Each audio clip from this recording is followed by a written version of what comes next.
everybody's carrying a bottle and sipping continuously because the marketing machines have done this to them. Excessive consumption of water, especially if it's done in small sips, will lead to swelling of the brain. At the same time, when you need water, if you don't drink, it'll cause damage to the system. It is not just about drinking liquid water, you must eat high water content foods.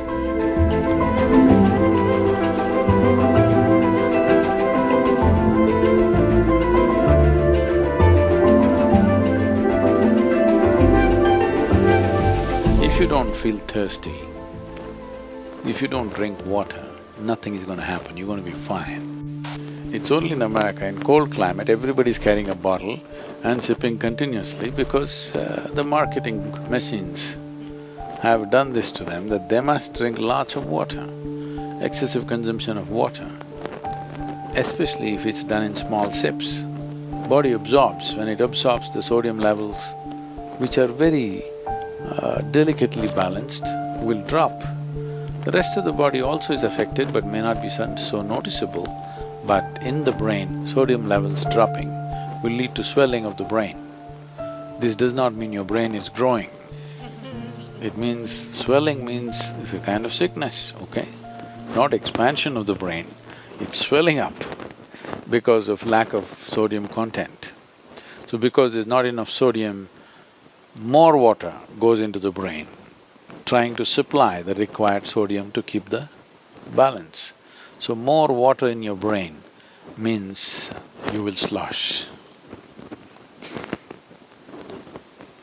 Psychological imbalances will come when you manage to absorb. See, if you drink lots of water at one go, body will decide how much to absorb, how much to throw out. But if you keep sipping through the day, body kind of gets deceived and tends to absorb more water than it should. But let's say right now you drink 2 liters of water, all of it is not going to go into the system. What is needed, it'll take, rest of it will be shunted out. So, not consuming water and being out there is very much a possibility. Nobody need to drink water simply because you think it's a good thing to do. When you feel thirsty, you must drink water just to ensure you're drinking enough. Drink 10% more than what you actually need, a couple of cups more, just to ensure that you don't drink less. If you're not the kind who is carrying a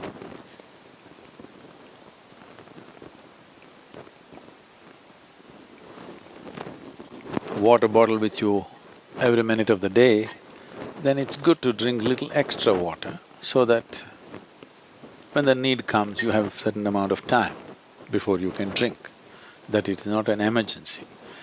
At the same time, when you need water, when you're thirsty, if you don't drink, it'll cause damage to the system. I would say, this may be very controversial, the medical fraternity will for sure protest on this, but they will come to it after maybe 20 years or 30 years. I would say if everybody consumes good water in sufficient quantity, 50% of the heart attacks in the world would come down. The damage to the heart is immense when the water that is needed is not there in the system. But when I say water, it is not just about drinking liquid water, you must eat high water content foods.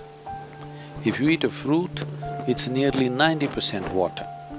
Vegetables and other things are over 70% water. Minimum 70% water content must be there in the food that you eat. So, very low water content food you eat and it goes and gets stuck in your… like concrete, it sits in your stomach. Now you drink water, that's not going to help. You must eat high water content foods. When you consume food, at least it must be level with the percentage of water content in your own body. So any food that you eat should be at least 70% water content. So this is why vegetables, fruits must be part of your diet so that it is there. Not consuming water in certain situations is okay, but if there is an indication of thirst, you must drink water. It's very necessary that you must drink water when there's an indication of thirst, because body has its own way. When it indicates you need water, you must give it water within 20 minutes or at least at the most half an hour. You must drink substantial quantity of water. If you drink enough water, then body will choose how much to take, how much to reject.